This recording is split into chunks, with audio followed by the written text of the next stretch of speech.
I work with a community-based organization in San Francisco called POWER, People Organized to Win Employment Rights. And POWER was started in 1997 when Bill Clinton and the Republicans joined together to sign the Welfare Reform Bill in 1996. And people probably remember, if you're at least as old as me, that their big promise was that they were going to move people from welfare to work. There was going to be this tremendous exodus off of the welfare rolls into work, and then they didn't quite say this, but the expectation was that people were going to move out of poverty.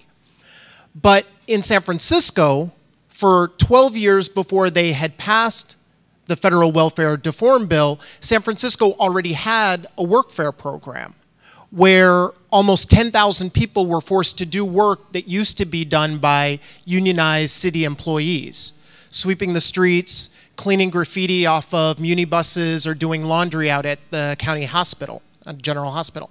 And city employees made anywhere from between $15 to $27 an hour doing that work. But now they had general assistance recipients doing that work for $345 a month with no opportunity to move into the permanent positions.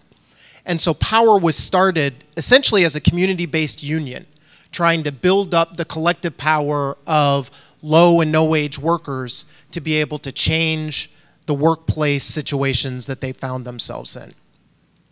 So we did this work for about 5 to 6 years. We were able to make some important policy changes where the California Occupational Safety and Health Administration, for the first time, recognized workfare workers as employees. Before, the state, in all of their generosity, classified welfare recipients as volunteers. It's funny because if you volunteered not to show up to work on that day, you were kicked off of public assistance and you didn't get any money for 30 days. But nevertheless, you know, details. You're a volunteer, and so then as a consequence, we're not going to give you any of the worker or labor protections that other city employees receive. So workfare workers in San Francisco were able to win recognition as employees, and through that were able to get health and safety protections. Folks were also able to force the city of San Francisco to create an apprenticeship program that allowed welfare recipients to move into the permanent jobs. But over the course of 7 years, more and more people were getting kicked off of the welfare rolls in the same way that Eric was describing, so that by 2002, where when we started, there were about 10,000 people doing workfare. By 2002, there were about 500. And so for us, as a community-based union, trying to organize this particular constituency, we recognized that we weren't going to be able to build large enough numbers. We weren't going to be able to build our power to make the changes that we wanted to make. But we also knew that poverty continued to be a problem in San Francisco. And so we actually wound up going through a process to better understand what were the changes that were taking place in San Francisco, in our neighborhoods, and how is it that we might be able to respond to that. When we came out of that process, we actually launched 2 new organizing projects. So now POWER is built up around 2 organizing projects. One, organizing immigrant Latinas who work as domestic workers in San Francisco. And we have the good fortune of being able to work with the Women's Collective, the Day Labor Program in San Francisco, and also Mujeres Unidas y Activas in San Francisco. So POWER is organizing domestic workers and then also organizing low-income homeowners and residents of Bayview Hunters Point, the last remaining African-American neighborhood in San Francisco, which is under immense pressure to be gentrified by some of the largest developers in the country. So the work that we do, we've already seen a direct impact of the economic crisis. Domestic workers are oftentimes sort of in employment situations where their bosses, who work in real estate or finance or some other sort of high-paying industry in San Francisco, they're scared, so they often see domestic workers as one of the first areas of their expenses that they can let go of. So a lot of the Latina immigrants who have been forced to this country because of what the US government did in their countries, people have come here now and don't have any other opportunity for employment. So folks are losing domestic work as sort of like one particular employment opportunity. In Bayview, a lot of families had placed sort of their homes in mortgage, where a lot of families in Bayview, Hunters Point, interestingly enough, although it has the lowest per capita income for the neighborhood across all of San Francisco, it actually has the highest rate of home ownership. And that's because a lot of people, when they moved to Bayview, which was around the 1940s, 1950s, to go work out at the Naval Shipyard, people bought their homes for like $10,000, $15,000, which was a good investment because when you fast forward 50 years, now a lot of those properties, or not now, maybe a year ago, those properties were worth or valued at like $750,000. So a lot of families wound up taking out second and third mortgages, not necessarily to pay off their mortgage, but because their house had really become the economic base for their family. They were putting people through trade school, they were helping their kids buy their own homes, whatever else it was, the homes became sort of the economic strength of particular families. And so now there's an incredible rate of foreclosure in Bayview Hunters Point. So already we're seeing the economic crisis hit our communities, and I don't think that's news to any of us. What I want to do quickly in the time that I have left is to talk a little bit about how it is that this economic crisis came into being and what some of our opportunities are for building a movement and trying to make our situations better rather than worse. So when I said that before we had gone through a process, Power went through a process to understand the changes that were taking place in San Francisco, we actually wound up writing this book that we called Towards Land, Work, and Power. And in the book, and we wrote it in 2005, so I'm pretty proud about it because I think we were prophetic. We said there's going to be an economic crisis, and it's going to be bad. And so, fast forward 3 years, it's actually worse than we had even anticipated. But what we said was that whenever there's a crisis, there's opportunity.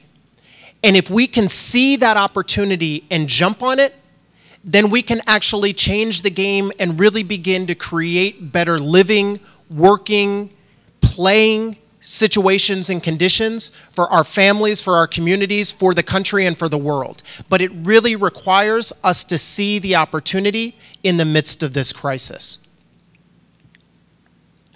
So as from our understanding right now, the economic crisis, as bad as it is going to get worse. I know that's scary to hear. But in the midst of what is taking place, and I've been obsessed about this. Like I couldn't sleep. I knew that some big stuff was going on. And so I actually sort of holed myself up for like 3 weeks and then emerged and was like, it's bad now, but it's going to get worse. And I really think that that's true because as people, the way that people have talked about this in the media, I think that there are sort of two ways that this economic crisis gets talked about, especially the way that it started. The first way, and the popular way, is that it was greed. It was greed and fear that has really brought about the crisis. And I think that that's a lie, and I think that what they're trying to do is mask what is really going on so that rich people can consolidate more power. So whenever you hear that, I would push people to say, no, I don't think that that's actually what's going on and we need to look for something else. And in the questions in the discussion, we can talk more about what that is. But I think that over the last 30 years, capitalism has had a difficult time figuring out where it is that it's going to get its profits. And so what they've done is essentially created a huge casino. They've just figured out different ways where they can speculate. It's not really about sort of creating something, sort of building a factory, building something, creating it, selling it, getting the profits, exploiting the workers. It's not so much about that. Instead, it's the entire stock market and all of these other sort of speculation markets that have built up in incredible numbers over the past 10 to 15 years. Part of what happened was that the market that people decided to speculate on was the housing market. And there were a whole bunch of different things that were going on. Essentially, there was a whole lot of extra money in the global economy. And people were literally just sort of getting loans after walking into a bank. It was like literally you could walk in, say, hey, my name's Steve, and I'd like $750,000, please. And they said, well, do you have a job? And I'd say, yes, I have a job. And they say, well, what is it? I'm a community organizer. Great. How much money do you make? I make $200,000 a year. That's great, Steve. And then they'd write it down, you know, put it in the loan, and then say, okay, cool. Then you shouldn't buy a house worth more than $1 million. And literally, I mean, it's probably, you know, slightly less cheerful, but literally there was not much more investigation or sort of follow-up that was going on. But that wasn't all of it. But, you know, there was a whole bunch of different things that were taking place in the mortgage process. What people have heard about the subprime mortgages, those sort of played themselves out. And so that really brought about the first wave of the economic crisis. But there were a whole bunch of other shady type of mortgages, like option arms and other types of things that are actually still haven't sort of kicked up. The rates haven't kicked up. So families who wound up getting these other mortgages, which is actually a much larger number than the subprimes, those haven't gone into default or into foreclosure yet. So the extent to which the financial industry was tied together through the housing market and all of the subprime mortgages, it's about to play out even worse over the course of the next 16 months. So I say that to say that, you know, as folks are trying to sort of cheerlead for the stock market and the federal government is put in a position where it's giving more and more money to massive banks, and the budgets for local, state, and federal governments are in jeopardy, all of that, I think, is likely to play out in a much more acute way over the course of the next 3 to 5 years. And I think it's important for us to be prepared for that because we're trying to figure out, well, where is the light at the end of the tunnel? And I think that it's important for us to be clear that it's not likely to come anytime soon. That creates a challenging situation, but it also creates a lot of opportunity. And what a lot of people have talked about, obviously a lot of the parallels that people have drawn are going back to the Great Depression and the creation of the New Deal.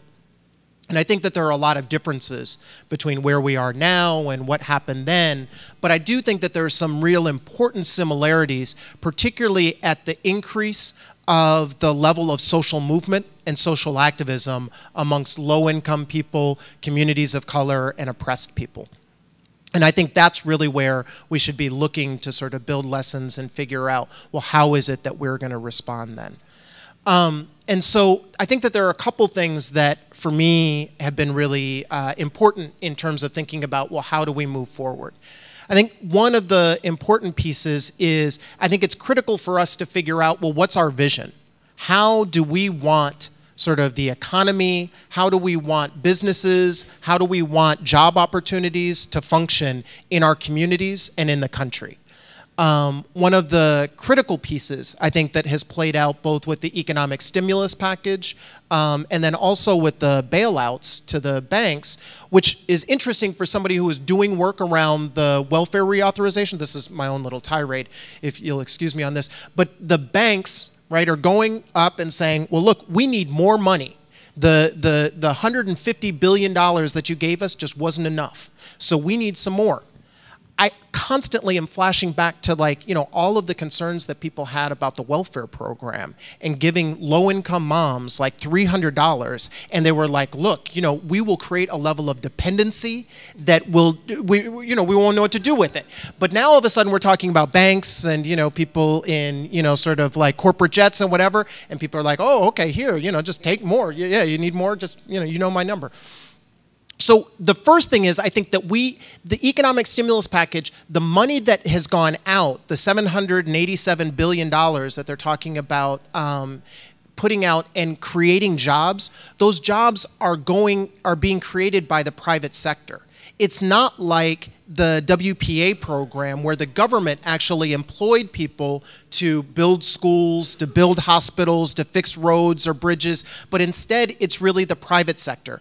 And I think that we need to sort of ask ourselves the question, do we think that the private sector is capable or interested in increasing the common well-being of all of our communities?